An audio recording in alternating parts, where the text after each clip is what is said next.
Welcome all to another episode of your favorite podcast, Targo. It's trophy season. It's trophy season? It's the start of the Prem season is what it is, Start man. of Prem season, Arsenal, Community Shield winners. I know most people don't think it matters, but, well, it matters to me. I don't care. It How are you matters doing to today, my Arsenal. friend? I am barely surviving. I'll put it that way. Yeah, Watershed is not a beast you want to mess with. That's for sure. No, it's not. So what are you But I'm drinking here- today to give you the hair of the dog? So the hair of the dog, I'm drinking some Yellowstone Kentucky Straight Bourbon Whiskey Nice. mixed with a little bit of Coke in Yeah. our lovely Brews and Banter mugs. Yes, sir. Well, I hope it cures your hangover blues, my friend. I know it Me takes too. a couple of days for that. Me too. Today, I'm drinking multiplayer guild collab. So it's a collaboration with Lumberbeard, Humble Abode, and Perry Street Brewing from here in Spokane. Pretty awesome can, not going to lie. Is that like He-Man on there? It's literally He-Man and Gandalf and Robin Hood. It's pretty awesome. I haven't tried it yet. It just came out. So Oh, let us know how it is, man. Give it a taste. Give it a taste. well, it's very hoppy. It's Ooh, an IPA. your favorite. Yeah. It's got 6 different types of hops in it. That's apparently. a lot. Yeah. It's very hoppy. It's very crisp, though. Like for an IPA, it's very light, which I can definitely get through this beer now, knowing that. So All right. I was a little worried seeing the amount of hops, different types in it. So Well, those are our brews, man. Let's get to some banter.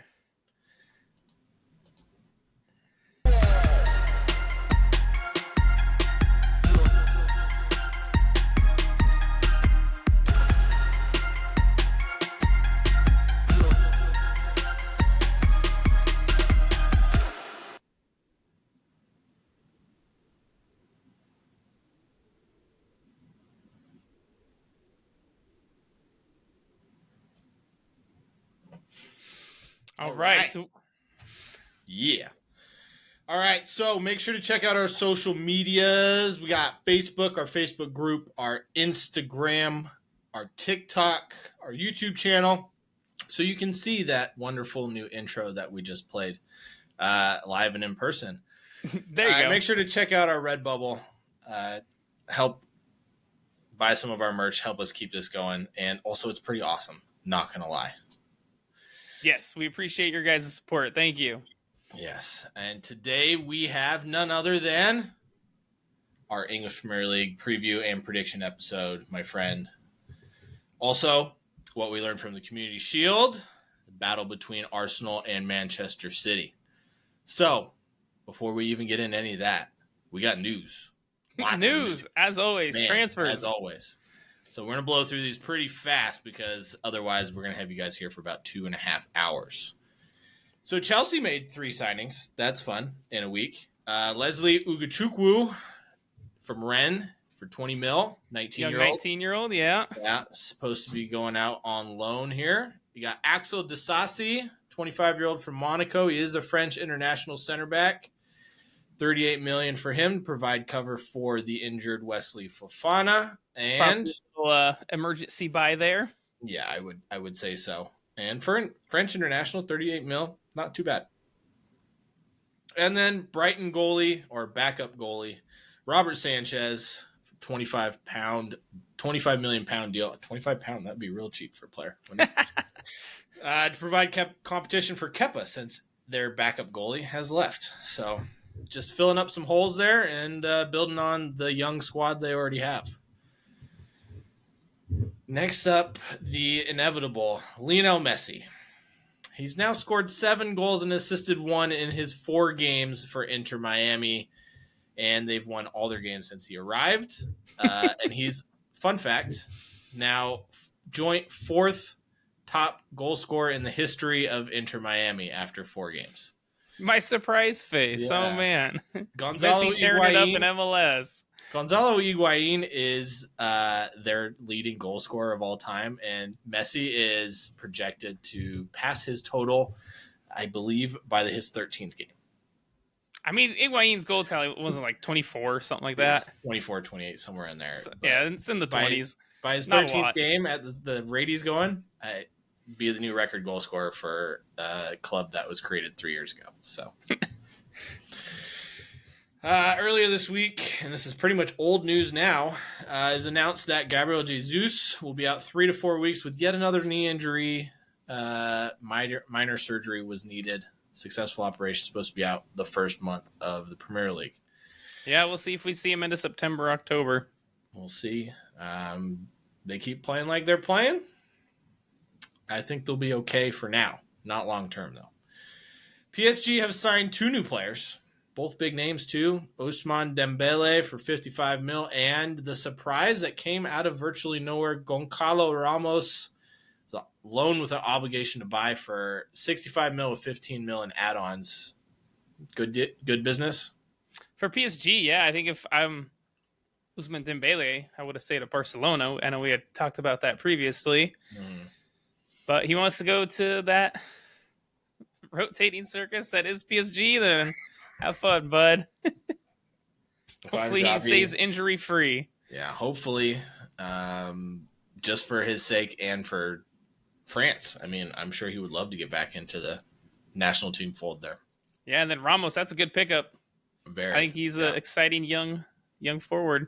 So we'll see what he can do at PSG. Yeah. Speaking of promising young talents, Manchester City have finally signed Joseph Guardiola for 90 million euros. About time. Yeah. I mean, it seems like this deal's been dragging on for a better part of a month. Yeah, Fabrizio Romano jinxing his own self because he broke the news, and so they decided not to do it right away. Funny.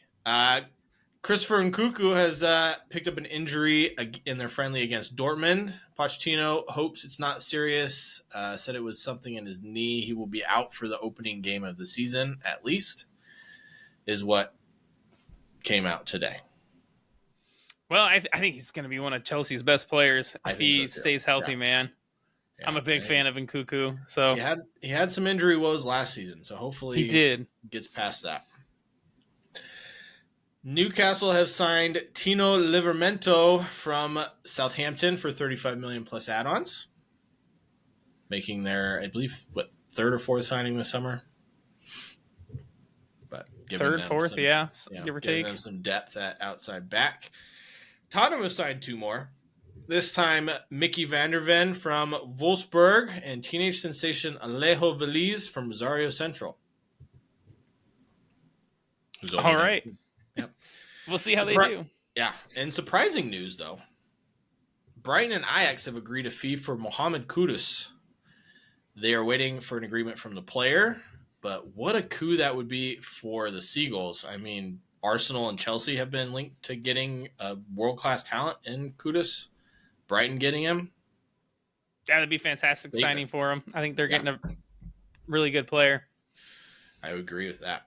Nottingham Forest have signed Arsenal goalkeeper Matt Turner for 7 million plus add-ons. About to sign him, I think. Maybe by the time this episode airs, he'll be signed. According to Fabrizio Romano, as of this episode airing, he's having his medical. So I don't know. Okay. So it'll probably happen here in the next few days. You are what you said previous, definitely correct. Yeah. Atalanta have replaced Rasmus Højlund with Gianluca Scamacca for reported 30 million euros. Kind of got that deal from under Inter's nose. I know Inter were looking at Scamacca. Yeah, they lowballed West Ham, and Atalanta came over 5 million over what they were bidding and closed the deal real fast.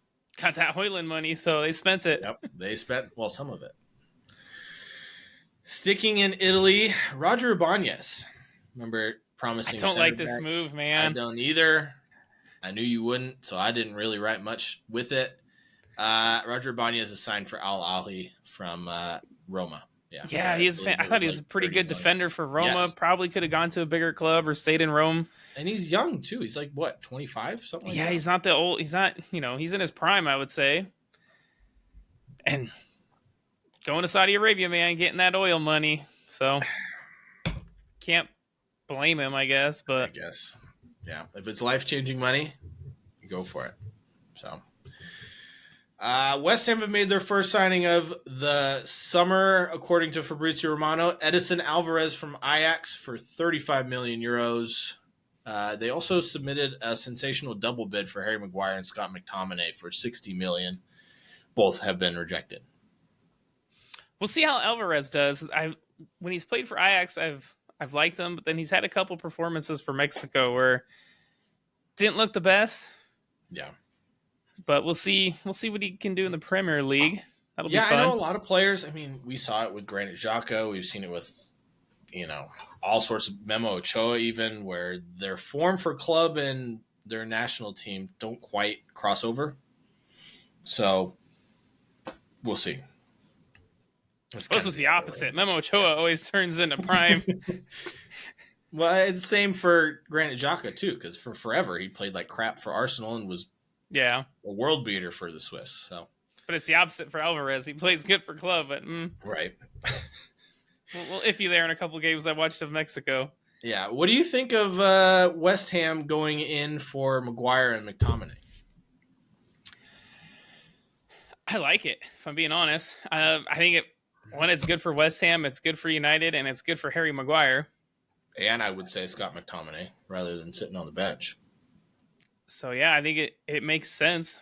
I think Man United will want more money than what West Ham offered, but it gets those players off their books and gives those players also a chance to kind of show what they're made of at West Ham.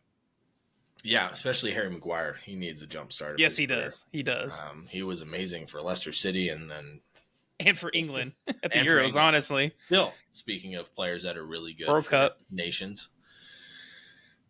Yeah, that would be a great deal. I think it'd probably take about 80 combined for both of them. Yeah. Spurs have turned down a 100 million bid from Bayern Munich for Harry Kane. Yeah.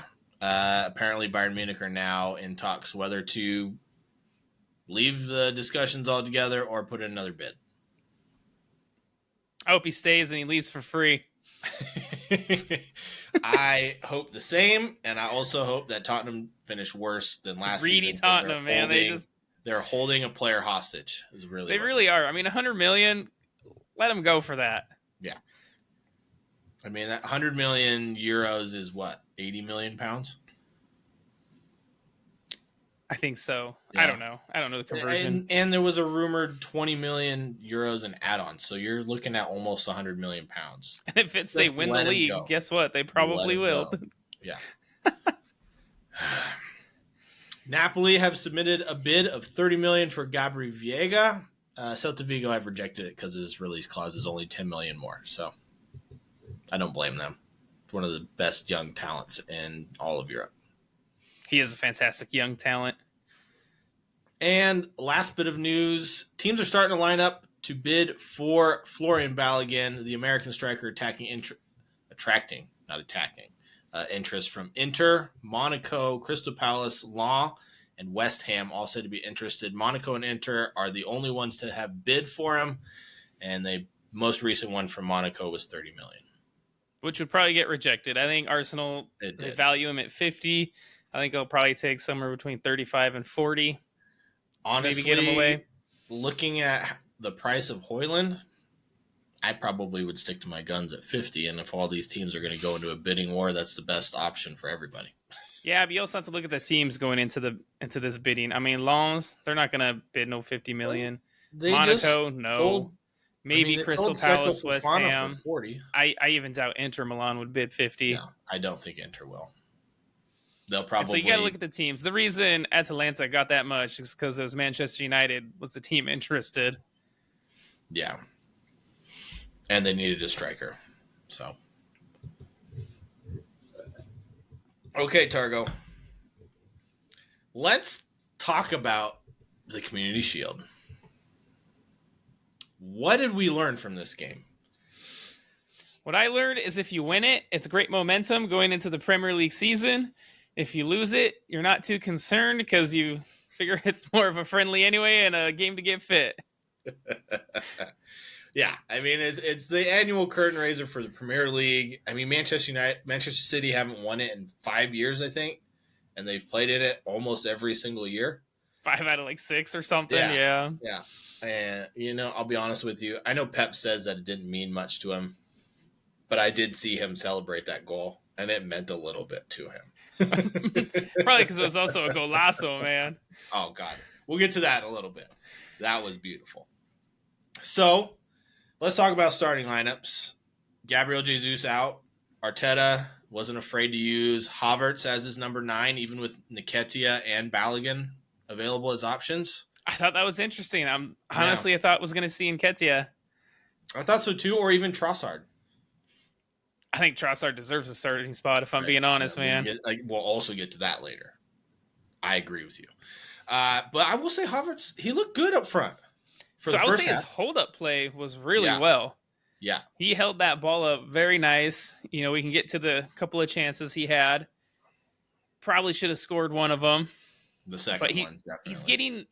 He's getting in the right positions, which is good. Yeah. It's very encouraging, I will say. And then getting to Trossard and De Bruyne were on the bench. I thought were very interesting. Apparently, De Bruyne is still nursing his hamstring injury from the end of last season. Yeah, he hasn't played in any friendlies. It was like the 60th minute or so they brought him on. Yeah. Gave him a half hour. Yeah. Plus the 20 minutes of stoppage time. Right. We'll also get to that in a little bit. Both teams, I would say, very technical in the first half. Kind of seeing which team would really try to take a shot, make a mistake. I mean, there was only 7 shots total, and only Kai Havertz had the shots on target, and it was 2 of them. So, yeah, in that first half, Man City had possession. I would say we're putting the pressure on Arsenal. But the better chances fell to Arsenal. Those couple Havertz chances. Mm-hmm. I know Rodri had a shot that got deflected and went just wide, and then he had a pretty audacious halfway shot that almost got Ramsdale out. Yeah, that was a scary moment. But yeah, I mean, it was limited. Man City had the possession. Arsenal kind of had to sit back and defend for a while, and then in the second half, it seems like Arsenal had the possession, but they weren't really troubling Man City when they had possession. There weren't as many, shots on target or shots going at Ortega. Yeah, I think it was Man definitely City threatening on the counter. Yeah. Oh God, yes. I think they will all season as they have in the previous seasons. But for Arsenal, I think their midfield. I mean, that was quite the midfield battle in the second half between the 2 new sets of midfielders. I mean, Kovacic didn't look terrible for Manchester City, but I will say Partey and Rice, that looked like a great combo. Let Odegaard have a little bit more freedom in the midfield.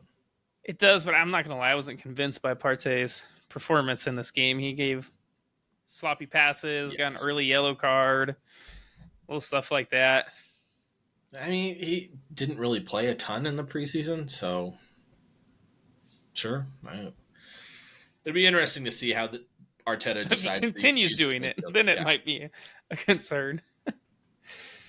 And then we had Cole Palmer come on for Erling Haaland, who, I'll be honest with you, was very disappointing in this game. Saliba shut him down, man. Yeah. How impressive did Saliba look marking Haaland? Sorry. That's why. Yeah. He looked very good. And he looks back to his form he had mid-season, which is great to see as an Arsenal fan because holy crap, did we miss him. But Cole Palmer, man, he impressed me. Created a couple chances for himself, and then the goal. Oh, my gosh. What a curler. I want to talk about the build-up to this goal, though. Phil Foden, man, turns Thomas Partey like he wasn't even there. It was a beautiful turn and run. Gets a little lucky on a pass, and then another kind of deflective pass off Tierney, follows to Palmer. Kyle Walker makes that outside run. Tierney doesn't know whether to run or stay with Cole, and opens up enough space for him to get on that left foot and curl it.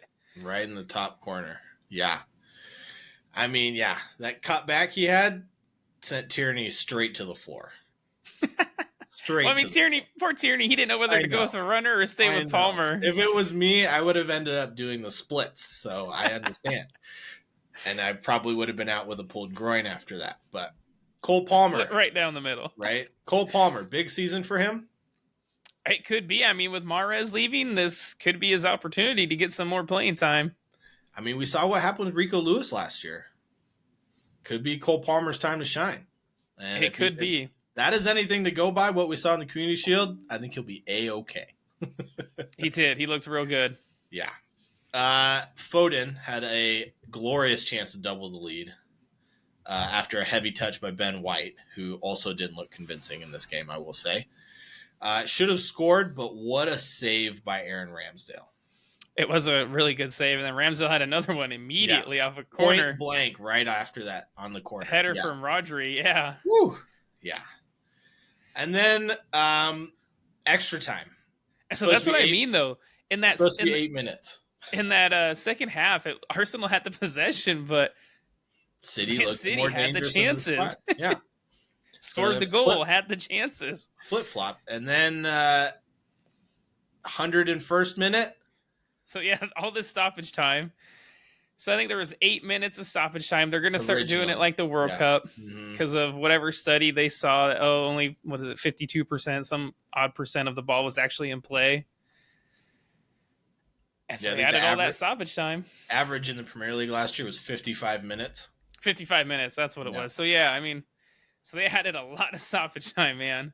Yeah. And then there was a head injury between, I can't remember, it was Partey and Walker. Is that who it was? Yeah. So they stopped for that injury for a while. So then it added more time on, another like 3 minutes. And then in the third minute of those 3 minutes, Leandro Trossard scores off a crazy deflection off of Akanji. Oh, poor Akanji just kind of stood there, hits off almost his ass. Poor Ortega, too. He's sitting on the ground, just like throws his arms up in the air like shit. I was watching it with my wife. She's like, why didn't anyone go for it? It was rolling so slow. I was like, okay. Oh, man. I agree, though. Like, it was so... Everyone's just like, God damn it. It was. Like, time stopped. Just everyone watching that ball. But I'll be honest with you, Leandro Trossard, in my opinion, was the most dangerous player for Arsenal. In this he made a difference, when he came on. Is it I personally, I'm going to say it now, I think he might trump Martinelli for that left wing spot. Either that or honestly, I know the commentator said it during the game, but having him and Havertz switch between that midfield and a pivot, maybe a false nine role. Yeah. It'd be interesting to see. I mean, how many pivots is Arteta going to put on a field? So we'll see. Pivot. Pivot. But yeah, what did you think of the new extra time system? I know a lot of players have complained about it. Pep complained about it. There's a total of 16 minutes in this game. Of course, you're not gonna like it when your team gets scored on in the last minute. But I mean, as a fan, especially like watching Newcastle play Arsenal the last couple of seasons, where they're just wasting every second of time. I like it. I liked it at the World Cup. I love it. It's awesome. Like, you're not going to be able to see teams waste time out of bounds. They have to waste it on the field. I know there was talks about it causing issues. For example, like train scheduling and those kinds of things for after the games, because it's going to add another, honestly, probably half hour to a game now. Yeah, could be. So it makes those timing logistics a little bit more difficult, I think, in the infrastructure of some of these areas. Yeah, and I know a lot of players. But that's not my problem. A lot of players have complained on my couch. Right, watching it on TV on my couch. Yeah, so I just roll over, and that's it. Maybe I don't get to go back to sleep at 4:30. Right, if I wake up late, I have more game to watch now. But I will say a lot of players are complaining about it because, you think of them long term, they're going to have to play an extra 20, 30 minutes a game. Now you're thinking, okay, well, if you have a midweek game and you just played 120 minutes. That's up to the coach to rotate, man. Have squad depth. Yeah, pivot. Yeah, so we go into penalty kicks. Arsenal, flawless. De Bruyne, unlucky. Rodri, awful Scuffed penalty. It. Oh, man, that was a terrible penalty. And then Fabio Vieira with a worldie of a penalty to win it. Oh, man, I was nervous, too, for him. I was like, this poor guy. He steps up so calmly and puts it literally where no goalie in the world could save it. Oh, there could, yeah. Not at It all. was so perfect. Top corner where De Bruyne tried to put his, but hit the underside of the bar. Yeah, and that was just unlucky. So my question for you, saying how De Bruyne hasn't really played much of the preseason and didn't really play a lot of this game, we could see the difference once he came in, is really how will City fare this season if De Bruyne is out for a lengthy period of time with a nagging hamstring injury? Not well. Yeah, especially losing Gundogan and Mahrez. It's going to fall into Julian Alvarez, Bernardo Silva, Jack Grealish. Phil Foden. Yeah, Foden. Then Holland, Yeah. he kind of, it seems like with this Man City team, man, he relies on their service. Yeah, and I mean, you look at how many assists De Bruyne had to Holland last season. That's their 1-2 punch. If they don't have one of them, they're not as dangerous. I mean, it's still Holland, it's still De Bruyne, but not as dangerous. We saw early last season how Holland was struggling to score goals without the service. Struggling with his 36 goals. Yes, struggling. Anyways, Arsenal won 1-1 on PKs. You picked Arsenal 2-1, and I picked Man City on PKs. So I feel like we got it right between the two of us. Yeah, I picked a draw. Anyways, PKs, and I just picked Arsenal to win it. So, we're both right, but we're both wrong. I would say I'm more right since Arsenal ultimately, won. You're right. Yes, I was getting to that. So, with that said, that's the curtain raiser for the Premier League. Let's get into our English Premier League preview. And we're going to start with our storylines and players to watch, Targo. You want to go first, or you want me to start this? Go ahead, man. Tell me your storylines to watch. All right, I got a bunch, but I'm going to start with how will Vincent Kompany's Burnley fare this season? I mean, they ran away with the championship last season. Can they keep up that form and improve on that? I mean, they have a boatload of signings. I mean, not really anyone of note that would stick out to you on a piece of paper. They have 1, 2, 3, 4, 5, 6, 7 signings so far, and Nathan Redmond is really the only one you probably recognize. You want my short answer version of your question? Let's go with short answers. I think they'll be fine. All right. Yeah, I mean, last season, the only big team in the Premier League they played was Manchester City in, I believe, the FA Cup, and they got walked. It was like 7-1. But I feel like the bottom half of the table, they can cause a lot of problems. They can. I think, Yep, I think you're right there. Okay. Next up, and this is probably the most obvious storyline of the entire season, is how do Chelsea's signings mesh together?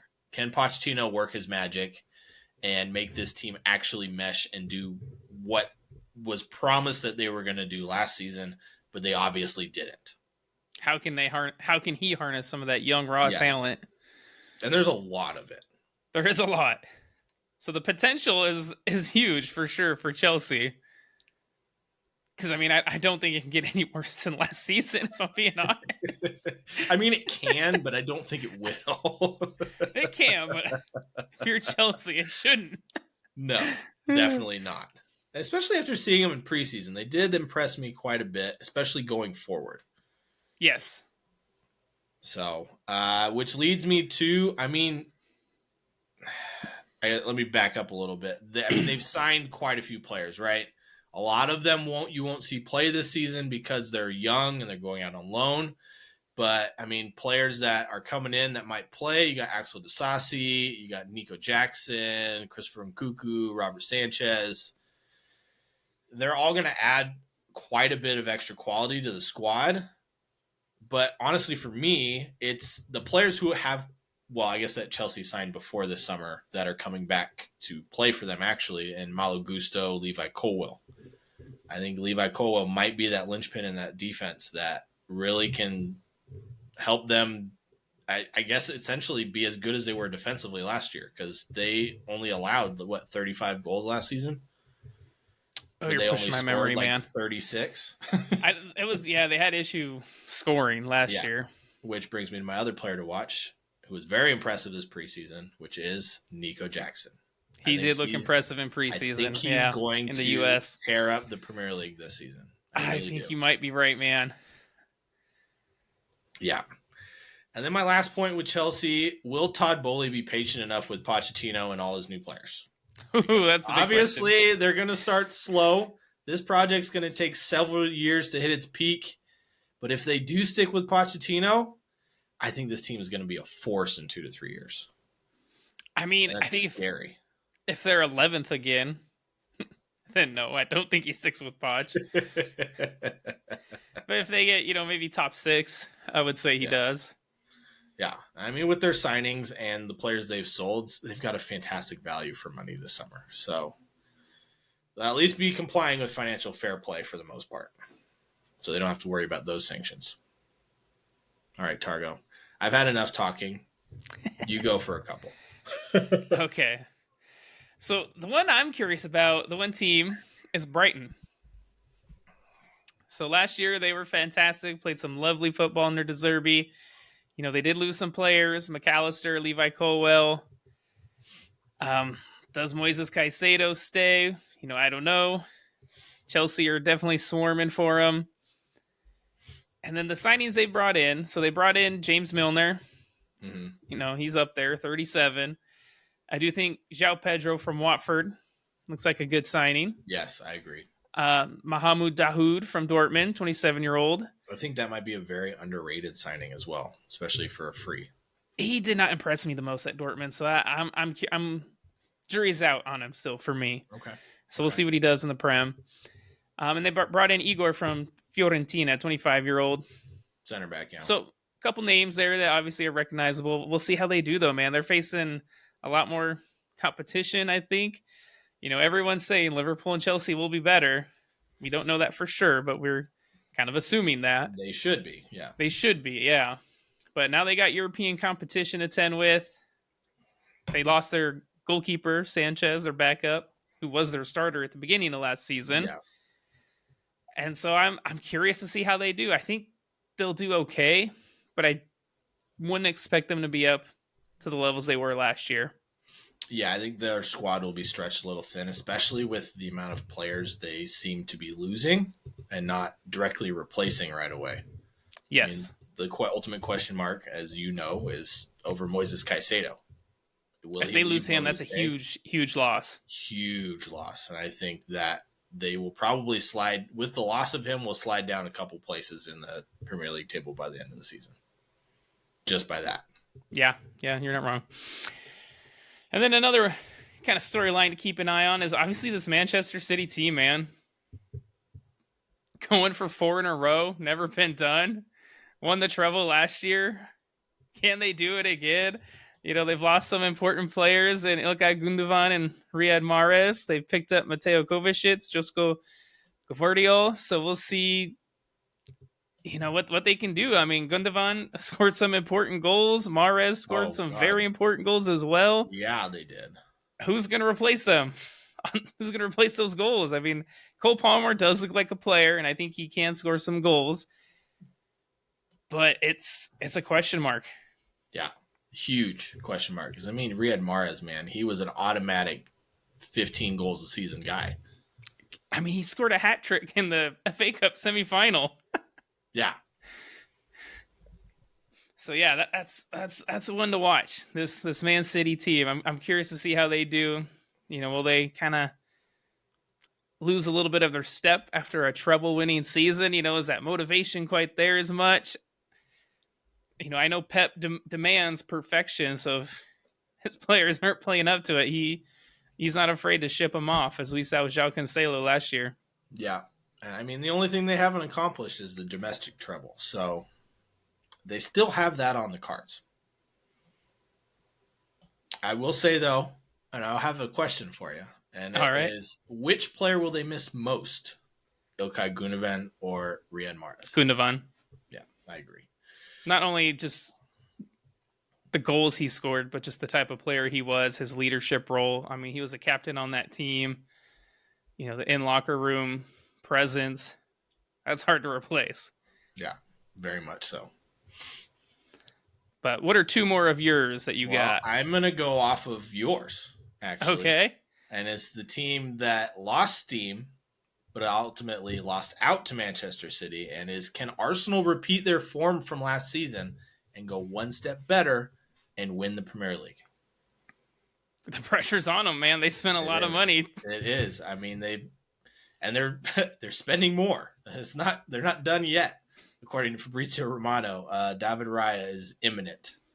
So I don't know what that price tag is. I know their first bid was 20 mil. Brentford want 40. That's a lot. They're already over 200 million. So yeah, their signings. I mean, Jurrien Timber looks like a world beater. I'm very impressed by him. He looks like a strong, athletic, just fantastic defender, man. I think he was in the Community Shield. He was playing left back. He was playing left back. For me also is Kieran Tierney even gonna get a shout this season? Because if Timber's playing left back, you got Zinchenko, Ben White, Tomiyasu. I feel for the guy. Anyways, and to also go off of that, Liverpool, can they return to the form they had 2 years ago, or is it going to be more of the same from last season? I mean, they've had an interesting transfer window. They got two magnificent players in McAllister and Szoboszlai, and potentially Romeo Lavia, but they also lost Fabinho, Jordan Henderson, Naby Keita, James Milner, and Alex Oxlade-Chamberlain, all midfielders. So I think they lost. What hurts them most is not necessarily the players, but it's the leadership of Jordan Henderson and James Milner. Yeah. The professionalism that those guys showed in that locker room, I think, is what they'll miss the most. Yeah, I agree. But yeah, what do you think? Can Arsenal repeat their form from last season? I'll get into that. Okay. When we look at our Premier League table predictions. I'll dive more into that as well. Yeah. And I think we all expect Liverpool to be much better this season. I will say, though, last year they beat Man City in the Community Shield, and they played them essentially off the park. But that did not look well for the rest of the season. So I think they had one really good game after that where they beat Manchester City at home at Anfield. But that was it. So hopefully we're not putting that omen out there onto Arsenal right now. Knock on some wood right now. All right. Will Erling Haaland break his own record? No. That is the main storyline for me. And I honestly, his preseason was okay. 2 goals and an assist, all in the same game. He looked poor in the Community Shield, but Pep Guardiola says he's more fit and looks better than he did at the end of last season, which, if that's the case, is terrifying. What I've seen, different story. So, ultimately, is he going to break his own record? I'm about 50-50 right now. But it's a storyline to watch. I think it is something to watch for sure. I think he scores definitely 20-plus goals. Okay. But I don't under think 40? It'll be under 40, yeah. I think, okay. I think he'll score more than 30. Okay. I think he'll be close to his record, but I'm leaning towards I don't think he'll break it. That's how I feel as well. Okay. How about you? All right. So, Luton Town, man. Are they destined to be bottom of the table come the end of the season?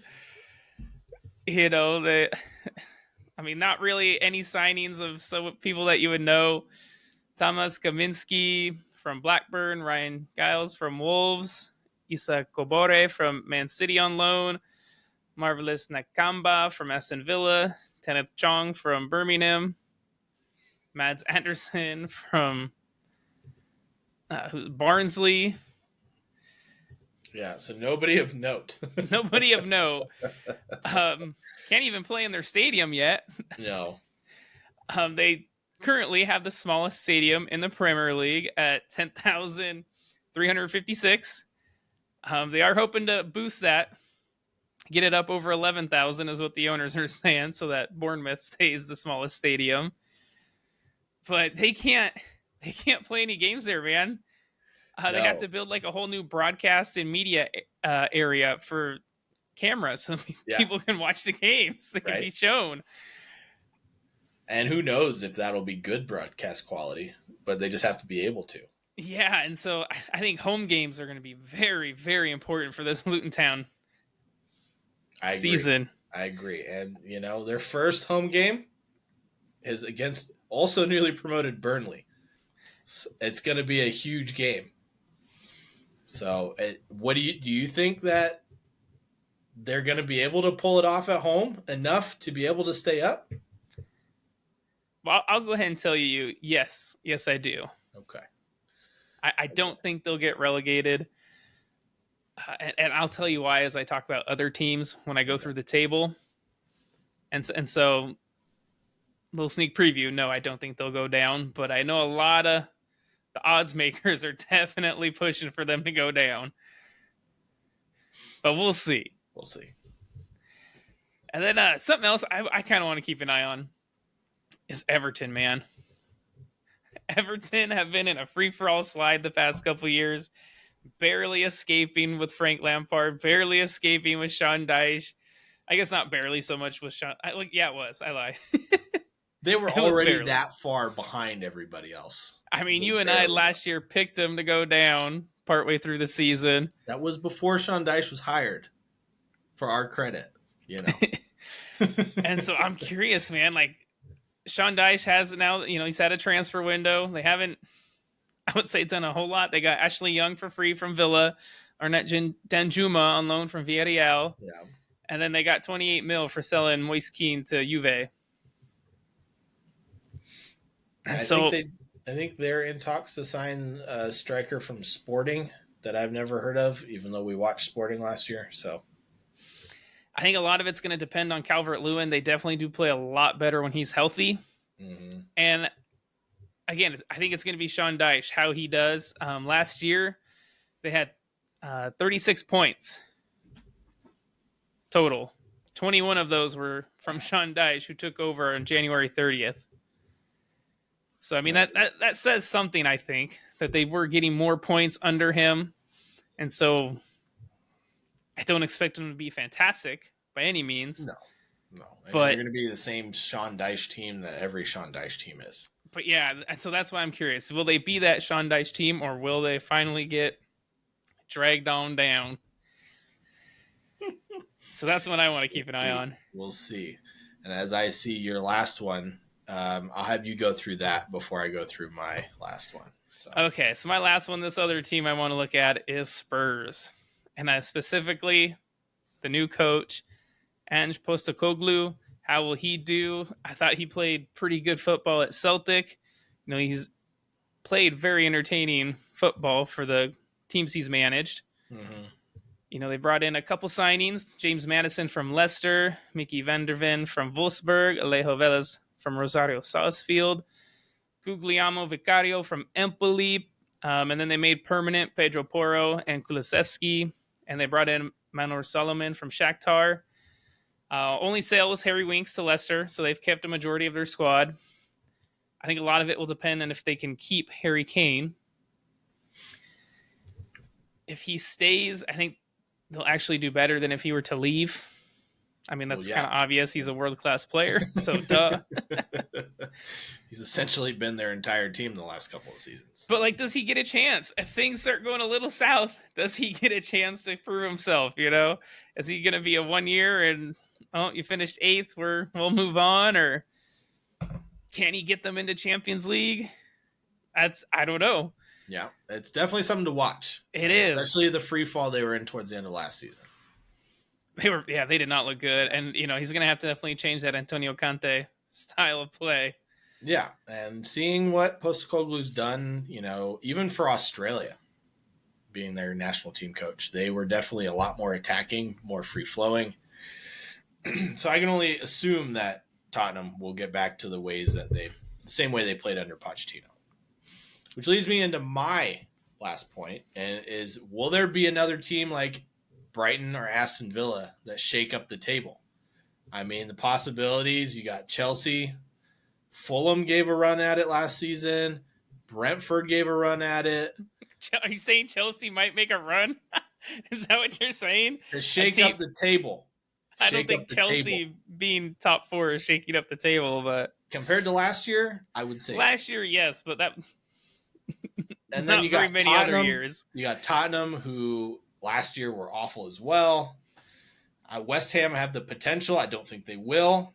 Burnley, could they surprise some teams? Crystal Palace, they have, the skill set there. Will Roy Hodgson perform more miracles? And can Aston Villa repeat last year's performances under Unai Emery and even go higher?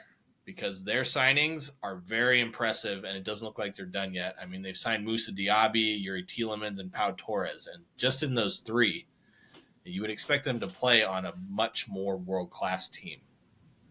No offense to Aston Villa. Emery's turning them into a world-class team, man. Yes, he is. So that is the storyline to watch for me is, besides the top 5 last season, who's going to be the new team that's going to start surprising everybody? So is Newcastle no longer part of that surprise, or do we expect them? Top 5. So yeah, I expect them to continue the same type of form. Well, can they do that with the Champions League also? Yeah. So those are our storylines to watch. So let's get into some bold predictions. Targo. Some bold predictions. Let me have it. Well, I'll start with the one I kind of already mentioned. Luton are going to survive, man. I think they'll survive. I think their home form will be crucial, and that's where they'll pick up most of their points. But I think once they start playing in that, was it Kenilworth, whatever. Kenilworth Road, yeah, whatever. Once they start playing there, man, it's going to be tough. And I think especially a lot of those bottom teams, they'll pick up points. I agree with them picking up points against bottom teams. But that is a very bold prediction compared to what everybody else is saying. It is bold. I had to go pick one real bold one. You did. All right, my first bold one. Well, I just mentioned it. Aston Villa will be a force next season, and I think they will finish above Manchester United. Above Manchester United. That is bold. Yep. Their signings have been a statement. Unai Emery has made this team so much better. Everybody is playing much better than what they were under Steven Gerrard, that's for sure. But this is the manager that Arsenal thought they were hiring, but didn't quite get. And then also on the other side of that coin, I don't think Rasmus Højlund will be the answer for United striker problems. Their defense, if Varane or Martinez gets injured, I think we're going to see a lot of the same that we saw last season with them leaking goals and their inconsistent wingers and Sancho and Antony will let them down, and Mason Mount will struggle to find the form that he's had the last 2 years, or 2 years ago for Chelsea. Not last year, that's Not for last sure. Year. I think he'll play more like he did last year. Okay. So, all right, one of my bold predictions, Kai Havertz is going to score 15 goals in the Premier League alone. Okay. Watching him preseason, he's already bagged a couple.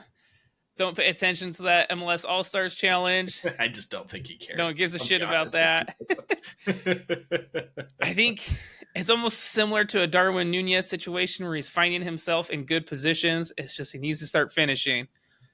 And I think he can do that, hopefully under Arteta, and he can bag some goals. I mean, if you look at his best goal tally, it was in the 18-19 season for Leverkusen where he scored 17. So I'm not asking him to get 20. I'll stick 15. I feel like 20 would be too bold of a prediction. Saying how Martin Odegaard got 15 last season, and that was considered one of the best seasons by an Arsenal midfielder ever.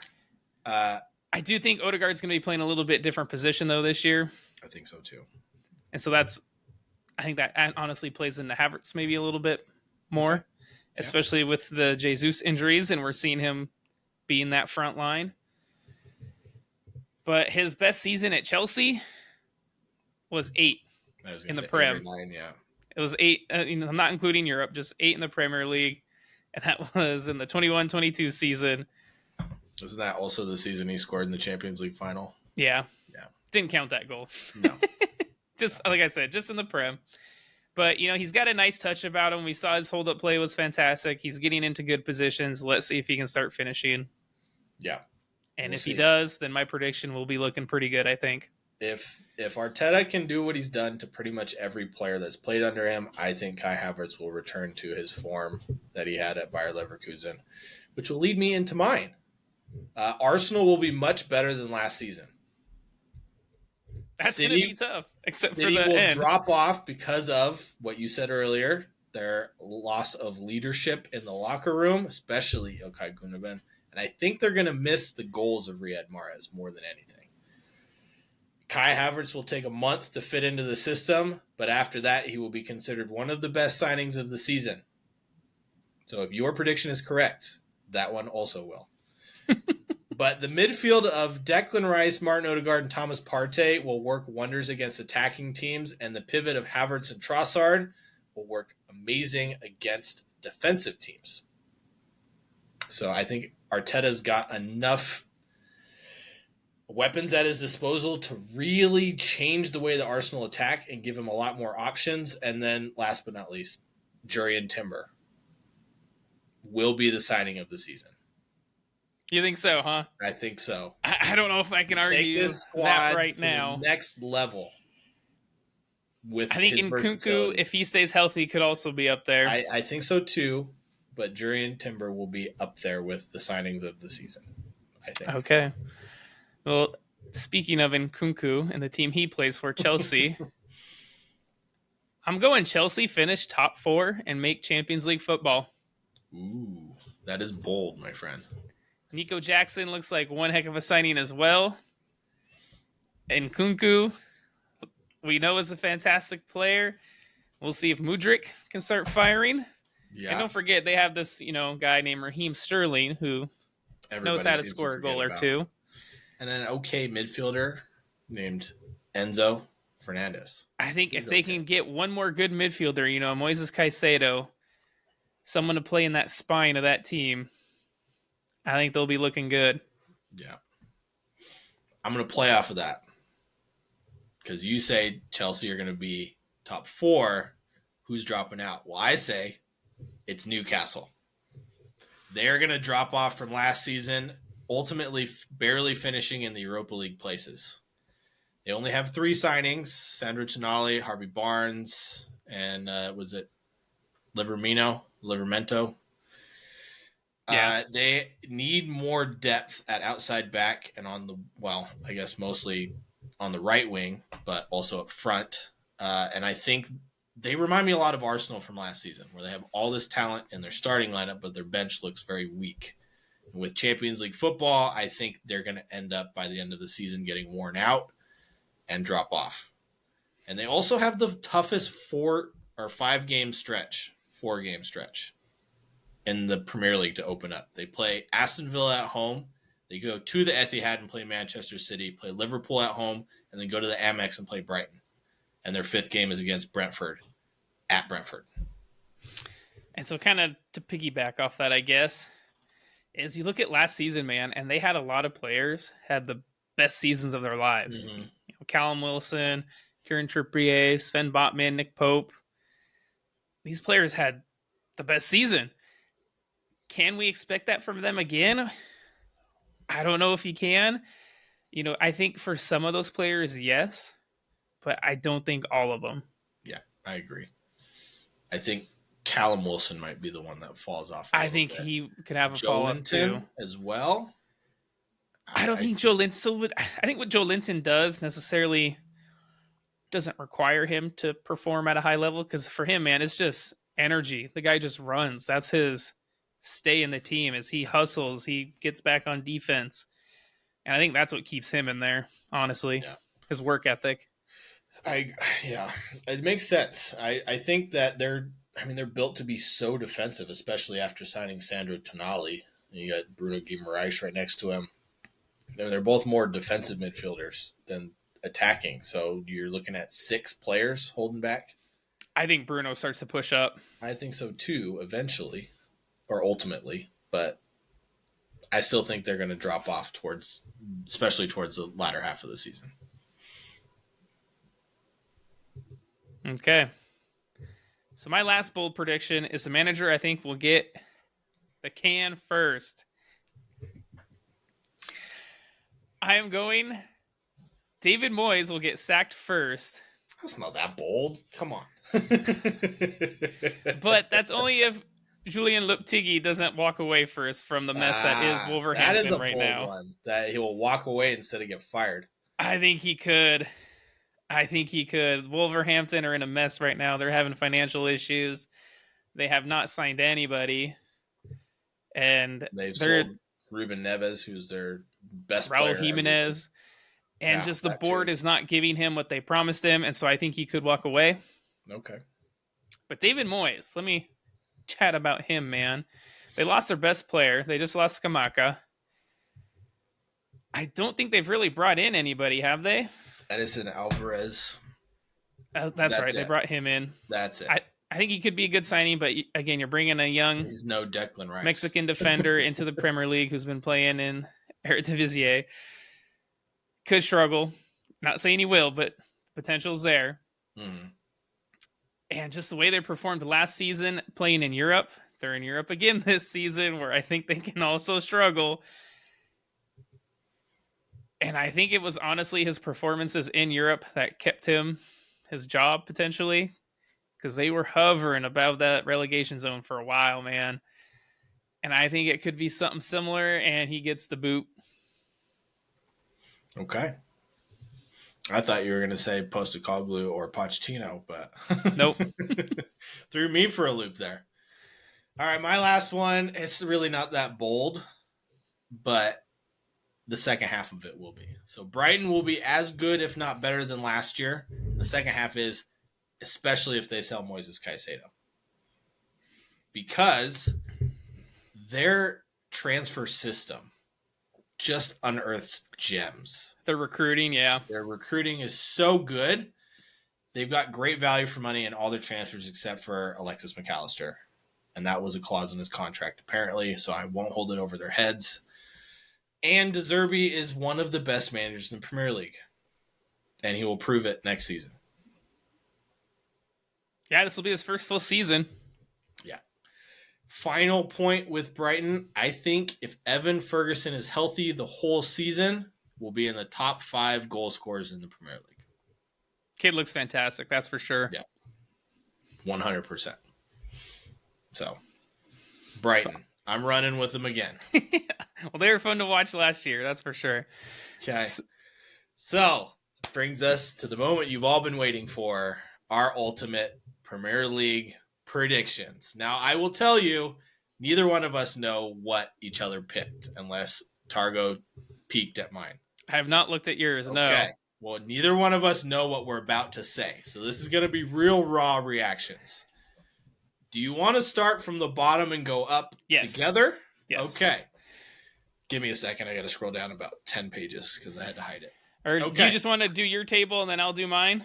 You want to just go 20th and each say 20th?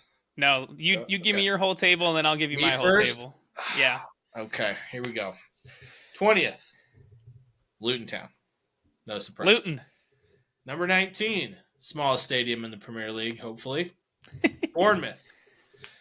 Number 18, I'm sorry, Sheffield United. I just don't think you're going to stay up, especially because you sold your striker and you're about to sell your best midfielder. Kind of a big deal. Nottingham Forest in 17th. Sorry, Matt Turner. Everton in 16th. West Ham in 15th, which shouldn't surprise anybody. Fulham in 14th. Crystal Palace in 13th. Really? Why? Wolves at 12th. Why Wolves with the mess they've had of this summer? You think Wolves will finish that high? I think, I always forget how to pronounce his name. Their coach. Lopetegui, yeah. whatever it is. Whatever it is. I just think he's that good of a coach. Oh, he's a fantastic coach, but if he leaves... I mean, Raul Jimenez wasn't really playing. I hope he stays. This is all predicated on him staying, so I hope you're wrong. And what about your Spurs position when we get to it? Is that based on Harry Kane staying or leaving? Or both? Both. Okay. Yeah. Maybe higher if Harry Kane stays, but I'm kind of hoping that they let him out of jail. Crystal Palace 13th. You asked why. I just think without the leadership of Wilfried Zaha, They don't really have No. much leadership in that I locker room. disagree with you, man. Abrici Eze is about to go off this season. You He saw what he is. was doing at the end of But last season under Roy Hodgson, they're man. Oh also no, about to lose Michael Elise. not they hasn't left yet. Not yet. This is also predicated off them losing him. So, okay, 11th, Burnley. Really, that high? Yeah, they're going to pull Fulham, I think. All right, number 10, Tottenham Hotspur. I think they'll do worse than last season. 10th. Oof. Yep. Not a fan of Postecoglou then, huh? I am a fan of Postecoglou. He might be gone by the end of the season, it's huh? more of, I think According their to you? defense is that bad. They haven't really replaced Hugo Lloris. He's still there. He'll probably still play a little bit. That Guglielmo. Yeah. Vicario or whatever his name is. In 9th, Brentford. About what they finished last year. In 8th, Brighton. So you think Brighton will actually do worse then? Not because they're doing worse, but because every team above them will do that much better. Well, then how come you said, what was it, their points total will be the same. But you said Brighton will be just as good, if not better, than last year. Uh-huh. That doesn't show that in your teams table. above them got that much better. Yes. That doesn't show it in their table, though. By your bold prediction, you got to put them up higher in your table. Contradicting yourself there, bud. A little bit. All right. 7th, Manchester United. Man United in 7th? Oh, my gosh. Whatever you're smoking over there, man, I want. All right. 6th place, Newcastle. All right. We'll fall off from Champions League football? Yes, I think so. Liverpool to finish in the same position they finished last year. 5th place. Okay. Aston Villa to finish 4th. Calling it now. I don't think so, man, but I think they'll do good finishing a European spot, but I don't think Champions League European spot. We'll see how wrong I am by the end of the season. I want to go as bold as possible because I have Chelsea in 3rd place. Well, I said they finished top 4, so I'm not going to argue. In 2nd place, Manchester City. Oh! 1st place, Arsenal. 1st place, Arsenal. All right. Well, I'll admit, we actually have a couple of the same ones. Okay. I didn't think we'd have any. No, there's a couple. There's a couple. All right. Not Man United at 7th or Villa at 4th. But there's a couple. All right. So I'll start with my 20th. Sheffield United. Like you said, they lost their best striker, man, for $17 million to Marseille. Ilman Ndiaye. I think Sander Berge is about to go to Burnley. And so I think that's going to hurt them. I think they finish bottom. 19th, Bournemouth. Same. You know, they fired Gary O'Neill. They brought in I almost put them 20th. Anthony Iraola. Yeah. I will admit, he did really great for Rayo Vallecano in La Liga last season, finishing 11th, and he gained them promotion in 2021. They bought Justin Kluivert. Could be a good signing. Pretty big signing. So, but I don't think it's enough. I think they go down. Yeah. And the other team I have going down is Wolves. So that's where we defer greatly, because I have Loptigi. He's leaving. Club's a mess. They're not promising what they said they were going to give him. I think he walks away, and they just crash and burn. Lost Ruben Neves, which is sad because I know they have some fantastic players on that payroll. They really do, yeah. Up to 17th, I have Luton surviving. Pulling on Everton. My bold prediction. And then 16th, Everton. Sean Dyche, I think, gets a few more points, keeps them alive. I have 15th, Burnley. Okay. Surviving fairly comfortably. I don't think they'll do as good as you predict, but I think they'll be all right. I think they'll beat all those teams below them, get some points off teams above them, and I think they'll finish right there, 15th. Okay. 14th, I have Forest. Okay. I think all those signings are starting to mesh. Brennan Johnson looks like a player. Morgan Gibbs White looks like a player, and I think they'll do all right, surviving comfortably. 13th, I have Fulham. So a little bit of a drop off from last year. I don't, it looks like Mitrovic won't be there, which they're going to miss his goals. He was definitely their biggest goal threat. They And lost they don't get Manor Solomon back either. Nope, so he went to Spurs. Big goals. Scored some big goals off the bench. Yep. So I think they have a drop off from last year. And 12th, I have West Ham. Okay. David Moyes gets fired partway through the season. They get that new manager bounce. They start climbing up the table. Not that new European trophy bounce, huh? Not that new European trophy bounce, no. And 11th, I have Brentford. Okay. I think they do a little worse off this season without Ivan Toney for the first half of the year. I think they'll miss his goals, so they do not finish as high as they did last year. In 10th, I have Crystal Palace. Ooh, flying high on Palace this season, huh?